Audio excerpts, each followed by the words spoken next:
think if a wine is trying to copy somewhere else or be something else, it might taste good, but it needs to have an authenticity and a sense of place to it. And then it must be obviously balanced and beautiful to drink. So if a wine can put those two concepts or elements together, for me, it's a perfect wine. Hey, this is Harman Skurnik, and welcome to another episode of Skurnik Unfiltered, where we peel back the layers and get behind the scenes of our favorite wineries and winemakers and find out what makes them tick. Today we have a great one. First of all, we have the great Desiree Rousseau, who is the portfolio ambassador for the World Portfolio, which we define as what? Anything that's not European and North American, pretty much? Yeah, I mean, I always say that our portfolio is the Southern Hemisphere and the ancient world, just to add a little pizzazz. I like pizzazz. The breadth and selection of wines from all over the world keeps things interesting, for sure. Today, we have a very special guest that you sat down with recently, Chris Mullineux, one of my favorite people and part of one of my favorite couples in the world, a superstar winemaking couple of Chris and Andrea Mullineux.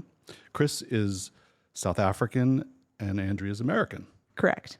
And they're based in the Swartland, which is a pretty hot region. Well, not hot in the sense of climate, but hot in the sense of popularity these days. Yes, for sure. And a lot of that's due to them, no? Yes, I like to consider them one of the pioneering winemaking couples in the Swartland for making these beautiful Chenin Blancs and Syrah that really speak to where Roundstone is located in the Swartland, but also working with parcels that belong to the greats like Adi Badenhorst.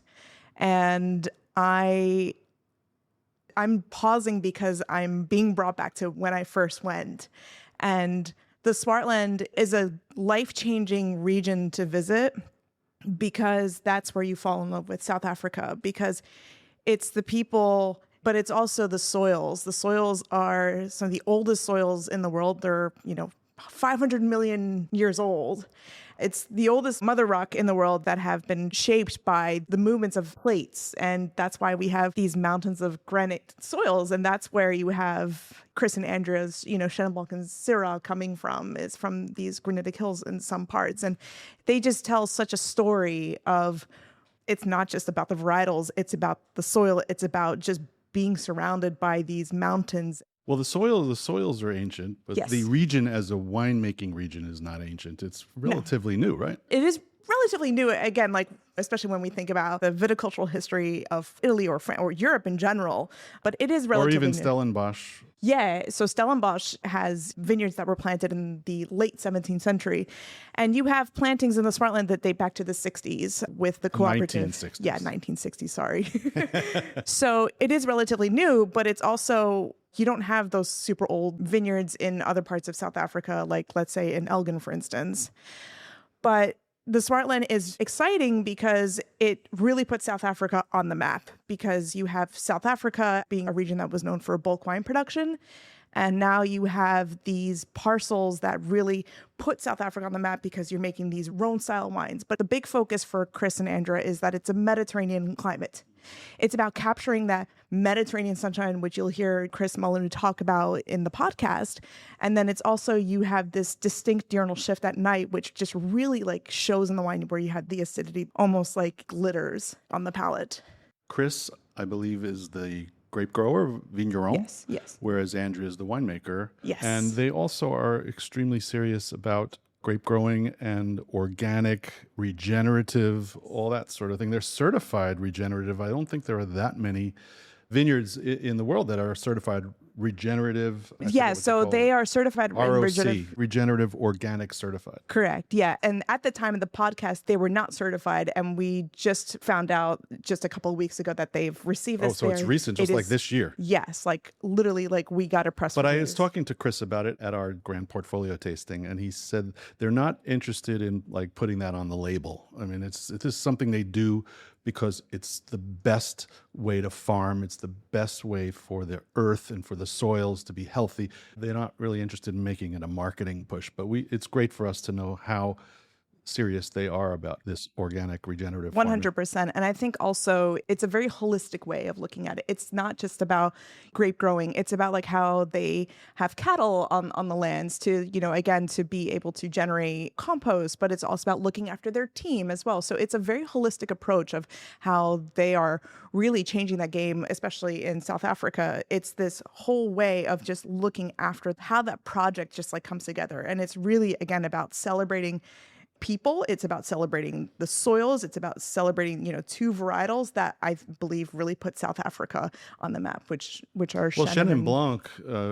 has been on the South African map for a long time. I think maybe they make the best Chenin Blanc in the country. The wines are just incredibly expressive. I just ordered one on a wine list in a restaurant in New York City recently, and it was 2017, and it was just showing beautifully. And also Syrah. But now, so, they're associated with the Swartland, which is a terrific grape growing region, as we just discussed, but they're also associated, they have a second label that's in a completely different region in Stellenbosch. Yes. Called Léo Passant. Léo Is that Passant. how you pronounce it? Yes. And like the region itself, they're focused on Cabernet. Yes. And Chardonnay there. Yes. And they also work with Cinsault, which is the oldest registered vineyard in all of South Africa. Wow. And apparently it's just on the side of like of a road, and it was they completely resurrected it. How old is it? I think it dates back to like 1900 or 1905. It's very old. Yeah, those wines are great too. They Yes. shouldn't. There's no short shrift there. Those wines are world class amongst themselves. Well, let's not ruin it for all our listeners by revealing everything about them. Why don't we tune in to your conversation with Chris Mullineux and sit back and enjoy. Awesome. Thanks, Harmon. Chris Mullineux. Good to see you, Des. How are you? Good to see you. I'm okay. How are you? Good, thank you. Good to be here. Fantastic. I'm so glad the weather finally decided to be a little bit cooler. Yeah, it feels a bit more bearable. Yeah.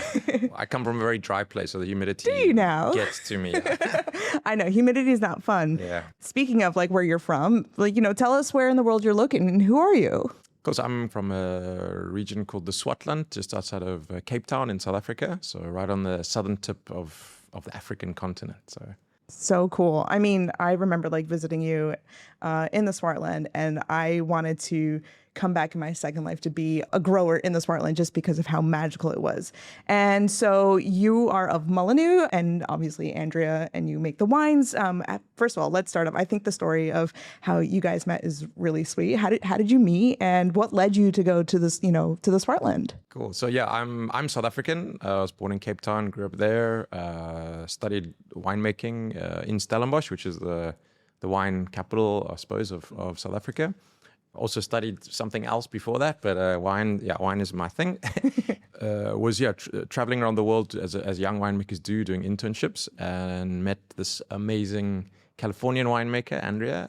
Someone one day needs to make a movie about it. It might sound cheesy, but we met on a train going to a wine festival in Champagne.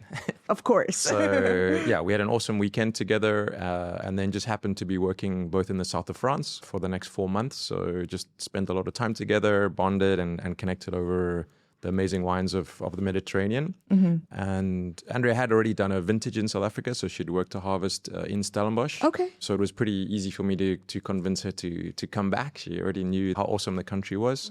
We ended up working together at another winery for a couple of years. And eventually I got engaged, got married, and decided to start our own winery before we had kids or any... That's the first child, right? It was the winery. Yeah, exactly. Yeah. But yeah, just to go with life and try and make something special in South Africa. So that was 2007 we started. Okay, wow. And then what made you choose the Swartland in particular? Yeah, so the winery where we were working at before was in a region called Tilbach, so just outside the Swartland, and it was a relatively new winery. So the first 4 vintages, we had been planting vines. We didn't actually have any fruit, so we were leasing vineyards all over the Cape and making wine from Stellenbosch, from Elgin, from all over the show. But the wines that we were making from the Swartland just blew us away. The wines that we were able to make from the region just were insane. They were just so beautiful. We definitely follow a more natural approach in the vineyards and the cellar. We were trying to make wine that has a sense of place. And just with the Swartland fruit, the wine was just absolutely beautiful. So naturally textured and vibrant and pure and fresh that we just gravitated to spend more and more time there. And then just built up friendships with the growers, with other winemakers there. So when the time came for us to start our own winery, there wasn't even a second option. It was like, we're going to the Swartland. That's amazing. Yeah. And speaking of the Swartland, like could you maybe share a little bit of history about the Swartland and how it like relates to South African agriculture? I know it was once known, or it is known as the breadbasket of South Africa. But then like up until the Swartland Revolution, most South Africans wouldn't have even thought about going to this region. Am I correct in saying that? For sure. First and foremost, it's quite a particular place. We have a very dry climate, so the summers are really dry, very, very sunny. It's quite an extreme place for viticulture. The wines have a lot of natural intensity to them. The farms there tend to be very large. We're talking hundreds of hectares, thousands of hectares in size. But it's also mixed farming. So most of the farms there are not just farming grapes. The farmers will be farming wheat, they'll have cattle, they'll have oats, they'll have olives, and then they'll have some vines as well. They're not necessarily wine people. What happened is over time, these huge wineries were built where farmers would get together and build a cooperative winery. So they would all own the winery together, and then they would deliver their grapes there, and the cooperative winery would make the wine and then sell it. And a lot of that was sold in bulk.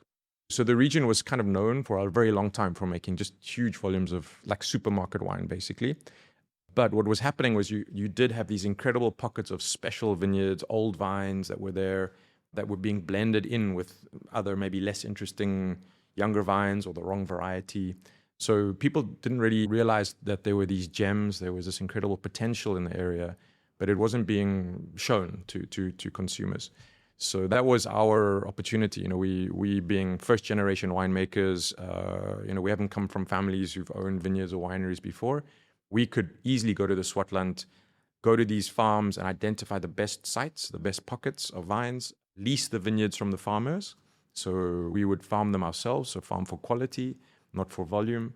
And from the get-go, make insane wines. The wines were just absolutely beautiful. So yeah, that kind of drew us to the area, and it drew a handful of other winemakers. So our very good friend Ibn Sadi, Adi Badenhorst, and Kali Low from Porcellenberg, sort of 4 of us moved to the Swartland more or less within the same sort of 5-6 year period, and just started making these wines that spoke of these old vines and the incredible climate of the Swartland. So that's how we ended up there. That must be so exciting that when you first started to make the wine and then you automatically see like the wines that you're making are so special from the get-go. It's not like, obviously there's always fine tuning, with every vintage that, Mother Nature throws at you, right?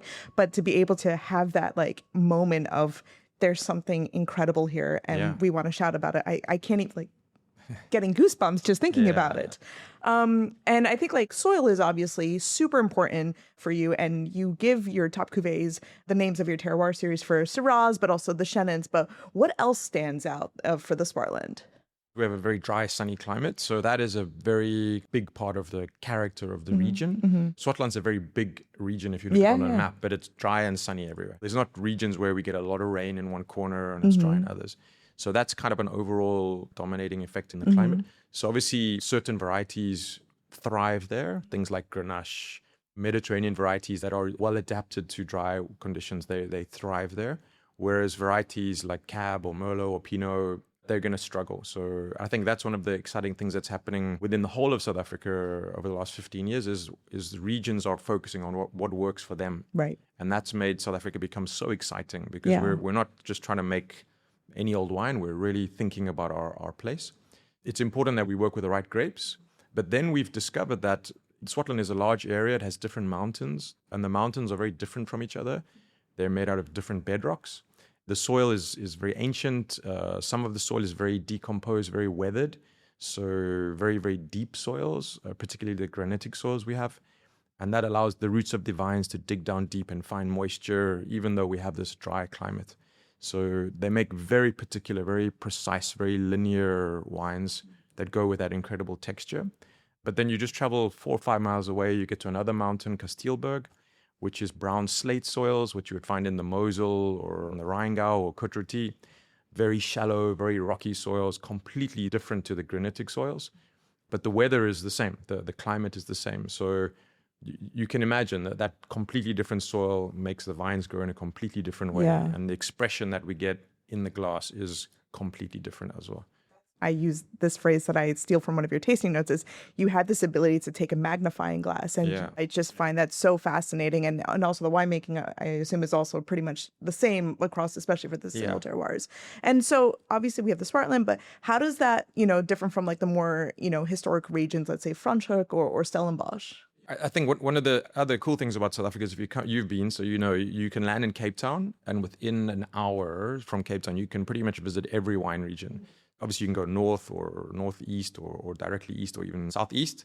And because we're surrounded by two oceans, the Atlantic on the west coast, which is very cold, the air is very dry. And then on the south coast, we're bordered by the Indian Ocean, which is warmer and more humid. And then we have these mountains, the Cape Fold Mountains, that kind of run along near to the coastline. Those things together make an incredible diversity from one region to the other. So when you go from Swartland to Stellenbosch, it's only a half-hour drive, but it's like going from Côte Rôtie to Bordeaux in half an hour. It changes That's dramatically. crazy. Yeah. So what's really exciting is not just in the Swartland, but in Stellenbosch, in Constantia, in Hemel en Aarde. The producers are now focusing on what's suited to their place. So Stellenbosch, the climate is absolutely perfect for Cab Franc. Certain sites of Stellenbosch are really cool. They face the south, very close to the ocean. So their Chardonnay grows beautifully. And then if you move further south along the coast to Hemel en Aarde, Pinot Noir starts growing beautifully. So yeah, South Africa is really starting to understand what grapes work in what place. And the winemakers are making the wine in a very transparent way. Not over oaking, not over extracting. So you're really starting to understand what is the sense of place of Stellenbosch, what is the sense of place of Hemel en Aarde.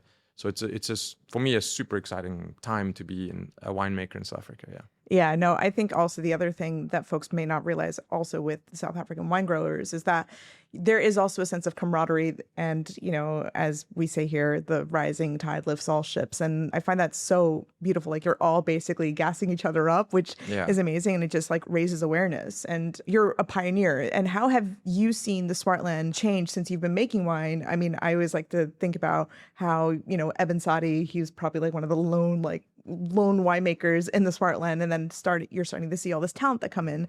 But what are you most excited about the Swartland's next chapter? You just had the Swartland Revolution again, it looked amazing. Yeah.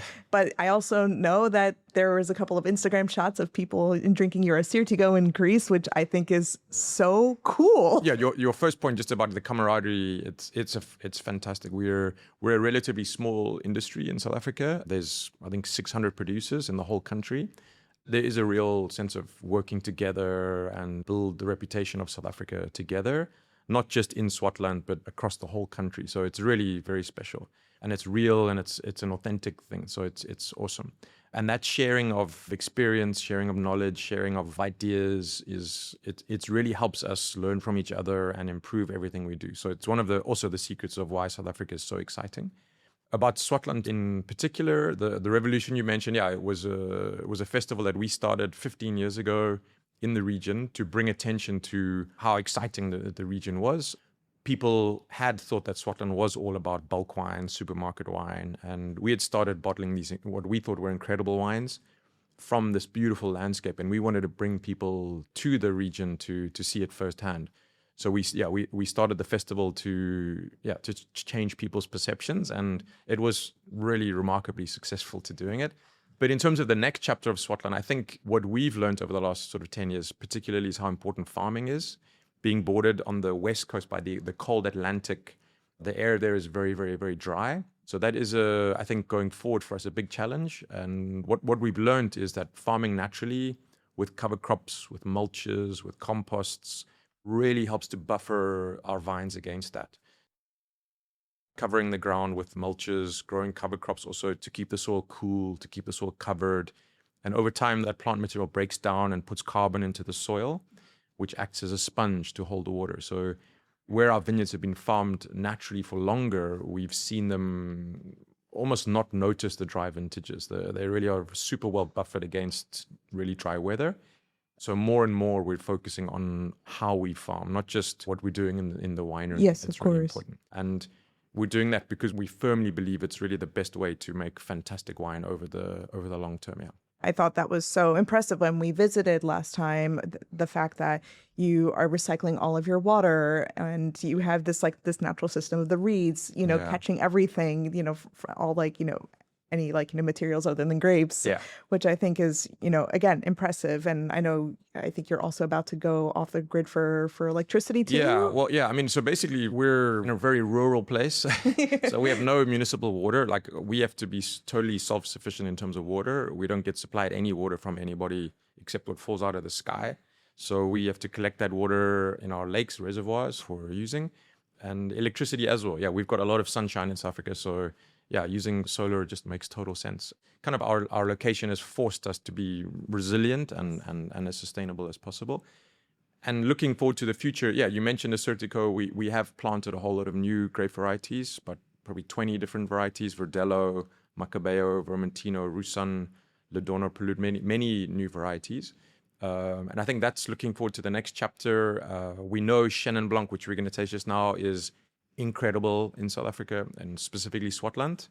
But looking forward over the next 20, 30, 40, 50 years, we want to be prepared to see what other varieties might work well. We're not throwing the baby out with the bathwater. We're not going to stop making Chenin. But yeah, we planted a little bit of all these other varieties. It's about 1,000 vines of each. We can make 2 or 3 barrels of each a year at the moment, just to see what are the varieties that are able to really withstand the dry weather and make our wines even more interesting and complex over the long term. So yeah, lots of little experiments. I love that. But we're not radically changing things up. It's going to be little tweaks. Fine tunings. Yeah, that makes total sense. Speaking of Chenin, I think we should try some Chenin. Yeah, cool. I think obviously there's always a comparison of Loire Valley Chenin, but what makes this old vine Chenin Blanc uniquely South African? Obviously, Loire Chenin is we love it. It's a huge inspiration for us, but we're not trying to imitate it. We're not trying to copy it. We want our Chenins to have an authenticity to them and a sense of place. We always tell people the first thing is with South African wine is you want to taste the sunshine. You want to, that those sunny days that we have pretty much every day through the growing season must be expressed in the glass. And that combined with the dry weather and the old vines that we have brings this beautiful texture to the wine, this lovely kind of mid-palate intensity. That's not from picking ripe grapes. It's not from oak. It's not from buttonnage or anything else. It's just because of the growing conditions. We have these tiny little clusters, tiny little berries with lots of natural richness and texture to them. And that obviously is important that we express that with freshness and balance, because it can go too far if you're not careful. So Chenin is the perfect grape for that, because Chenin is a grape with naturally very high acidity. So when you taste our Chenins, it's always looking at that balance between that mid-palate, almost creaminess on the palate, balanced by this lovely linear, fresh vibrancy on the palate. That's our kind of DNA, our sense of place with our white wines in Swartland. Right. I call it the stepping stone into your world. The fact that these are 40-plus-year-old vines, I just think it over-delivers, and it's coming from 3 different types of soil. But why is it also called Kloof Street? Cool, yeah. So Kloof Street is we call it our introduction wine. So it's really for maybe people who haven't had a lot of South African wine. They're curious to try it, but they want to try something that's not going to break the bank. As you said, still from old vines, still made with a lot of attention to detail. It's natural ferments, natural mallows. But what we do here is we ferment it mostly in steel tanks. So it's like 20% in old barrels and the rest in steel, just to preserve that lovely tightness and freshness on the finish. Kloof Street was the name of the street we lived on when we started the winery in 2007. So Kloof is a valley in Afrikaans. Mm-hmm. Our street we lived in was at the bottom of the valley, Kloof Street. And it's quite a common, you'll see many wineries have the word Kloof in the name. When we started the winery, we were leasing space in someone else's cellar, and we needed a liquor license to sell wine. So the attorney said, just bond it to your house, to your garage. Yeah. So our liquor license, the address on it is Kloof Street. So we just thought it always reminds us of when we started the winery out, and so So that's where the name comes from. Got it. Yeah. No, I love I love that story. The fact is that that's just like when you started and you named it after the street that you lived on. But again, for this to be like, this is delicious. I mean, simply put. I mean, South African Shannon has a lovely kind of citrus, flinty, aromatic profile to it. There's a little bit of stone fruit from the sunshine again. Yep. But for me, it's really defined by the palate. This lovely balance of texture and it's a lovely balanced acidity. It's not green and hard. It's almost a cool acidity to it. Yeah. So perfect for summer, which is here now. Like today. Yeah. Cool. Well, let's move on to the Old Vines White. Sure. I call it a kitchen sink blend. This is like literally everything that you find in the Swartland. What I love about it is, again, it really captures that Mediterranean sunshine that you talk about. And there's just this like beautiful, acidity that just shimmers on the palate. But two things about this is like, first of all, why is this wine important to you? And how does the Old Vines White help tell that story of the Swartland? Yeah, so this is a very unique style of wine. We're obviously taking Old Vine Shannon. These vineyards are older. They're 72 years old, dry farm vineyards. I like the word kitchen sink, but it's actually a very well thought out, we don't just chuck it. It's a very nice kitchen sink. It's a blend of the varieties that have proven themselves to work really well in the Swartland over a long time. So Shannon was first planted in South Africa nearly 400 years ago. But the other varieties have also been growing in the Swartland for a long time. So it's pretty much all old vines. The Claret Blanche is a grape that's originally from the south of France, but it's been growing in South Africa for a very, very, very long time. Grenache Blanc also works beautifully in South Africa, in the Swartland particularly. It's very much at home there. We have a variety called Semillon Gris, which is a pink Semillon. Used to be very, very widespread in South Africa before phylloxera. Okay. There's only 5 vineyards left in the whole of South Africa, which means 5 vineyards left in the whole world because it's not found anywhere else. But also in the 1800s, it was all over South Africa. Wow. It's all varieties that have proven themselves over a very long time to work really well. They're adapted to the sunshine, adapted to the warm, dry weather. And Shannon on its own is absolutely beautiful. But by blending in these other varieties, we just add more complexity, a little bit of floral lift, a little bit more stone fruit on the nose. So we're just building the wine to have more layers of flavor, more complexity, and also this beautiful consistent balance every vintage. So if you come to the Swartland, if you visit wineries, pretty much every producer makes a white blend like this based on Old Vine Shannon. But depending on what the growers have planted, some people have a bit of Roussanne or Marsanne. There are some new varieties like Verdelho, Macabeo coming in, but they're always based on that incredible Old Vine Shannon. Those combinations together, these are food wines. These are wines that they have this incredible natural balance, this harmony to them. The texture doesn't come from new oak. The freshness it's a very kind of balanced acidity to it. It's bone dry. It's not sweet. The alcohol's in balance. So the wine has a beautiful harmony to it. And that lets these wines pair with so many different types of cuisine. So whether it's shellfish, poultry, pork, spicy dishes. On its own. Yeah, it's really they're wines that have this incredible harmony that let them pair with many, many dishes, yeah. It's delicious. It is so good. Next up, we have the Kloof Street Red. I wanted to pour this just because I think this is also showing off different varieties that are being grown in the Swartland. So there's obviously Senso, but there's also some Tinta Barocca. And I think a lot of folks don't necessarily think about Tinta Barocca being grown in South Africa. How did Tinta Barocca get there? So Kloof Street Rouge, firstly, is a blend, again, of varieties that have proven themselves over many decades and longer to work well in the Swartland. Grenache, Senso, Tinta Barocca, and Syrah. Tinta Barocca obviously is a Portuguese grape. If you go back to the 1700s, 1800s, a lot of our wines that we made in South Africa were sweet wines or fortified wines. We made a lot of port-style wines, so there is a lot of Tinta Barocca. There was a lot of Pontac planted, so lots of Portuguese grapes. And now we have a lot of old Tinta Barocca vines in the Swartland. And unfortunately, port production is going down a little bit, or a lot.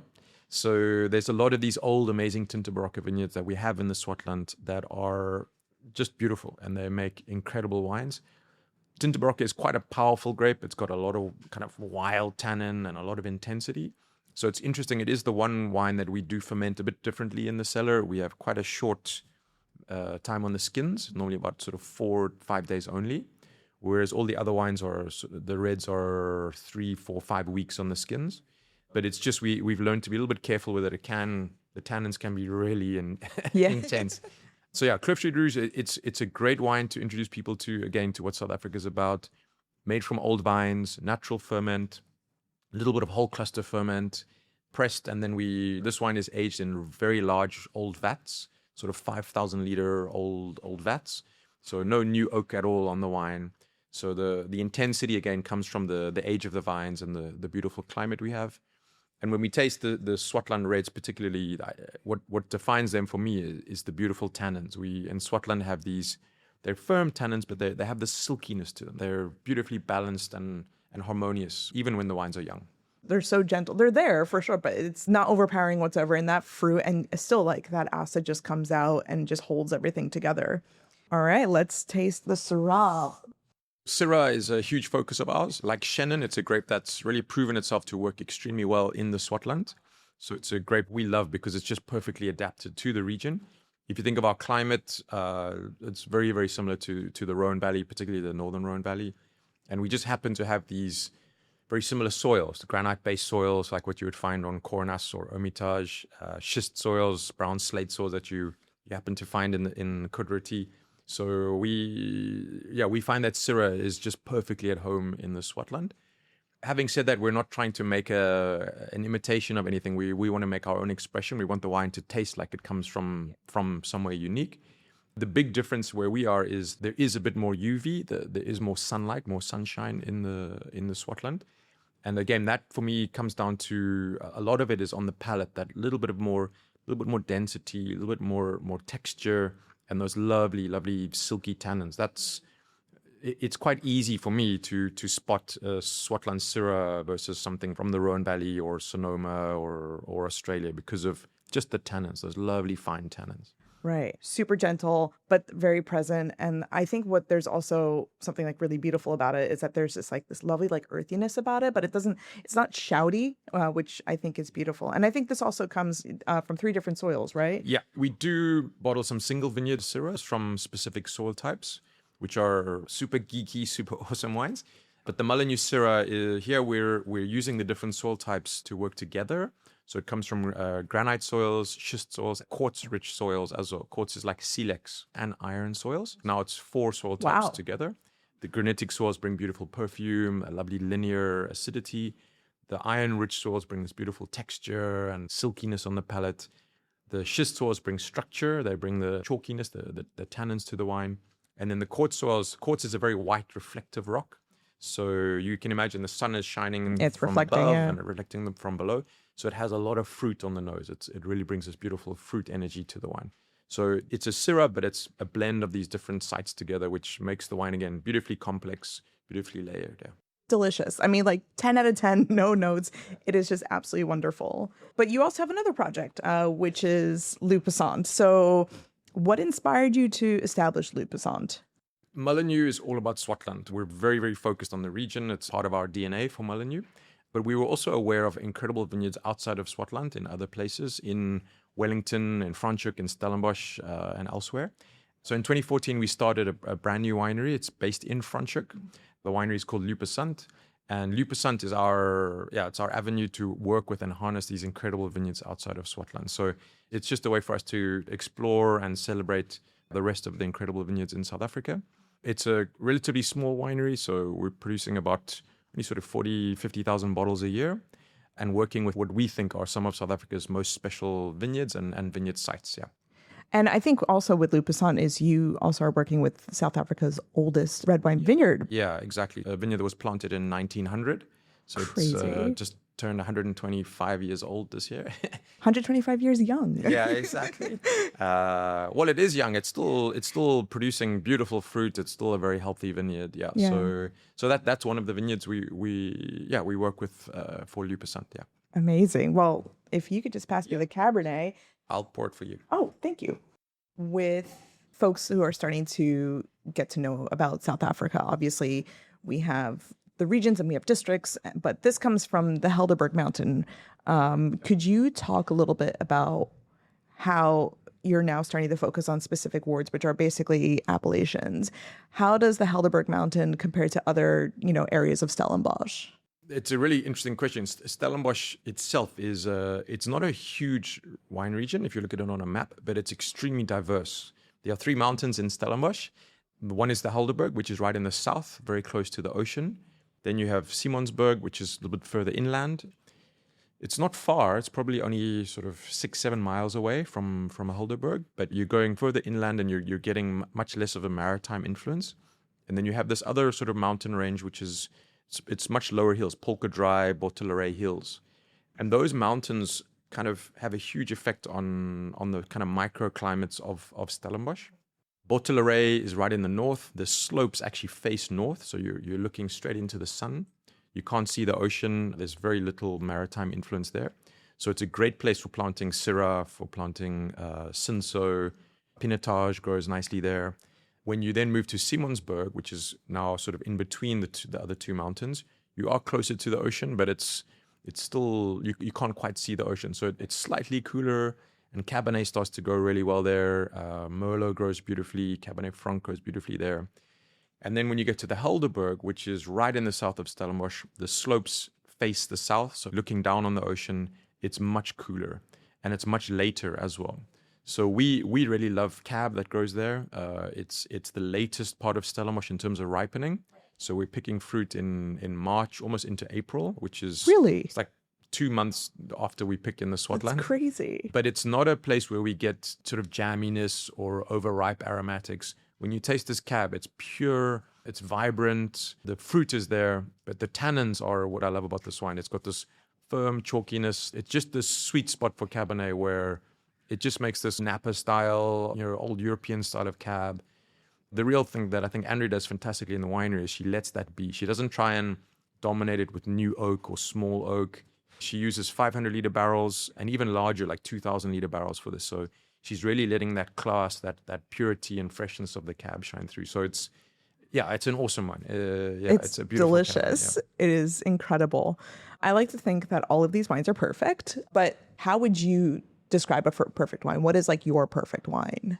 For me, the perfect one needs to be something that has an authenticity to it. So trying to be itself, trying to speak of where it comes from. That's most important. I think if a wine is trying to copy somewhere else or be something else, it might taste good, but it needs to have an authenticity and a sense of place to it. And that doesn't matter whether it's a Pinot or a Sauvignon or a Riesling or a Cabernet or anything. Yeah. If it has an authenticity and a sense of place, that's really important to me. And then it must be obviously balanced and beautiful to drink. So if a wine can put those 2 concepts or elements together, for me, it's a perfect wine. Yeah, I think every time like I taste the Mullineux Old Vines wine, for me, I feel like I just get transported back to like walking the vineyards with you. So I think the fact that you can literally taste the Swartland in here, and I love that you talk about that you taste Mediterranean sunshine, and then you have the acidity that comes in, and then being again this like plethora of different varietals that you find in the Swartland just really captures it. Yeah, thank you. Yeah. Well, thank you so much for sitting down with us. No problem. It's always great to have you in New York. Now it's my turn to come visit you. Yeah, you must. Yeah, you're long overdue a visit. So Indeed. Yeah. Yeah. No, well, thanks, Des. That was awesome. Thank you so much. Yeah. Of course. Yeah. Skurnik Unfiltered is recorded at Skurnik Wines and Spirits headquarters in the Flatiron District of New York City, which is why you might hear some city noises as we go along, like horns honking. If you found the conversation interesting, please consider liking, subscribing, and leaving a review. You can stay up to date on our show and upcoming events by following Skurnik Wines on Instagram and visiting our website at skurnik.com.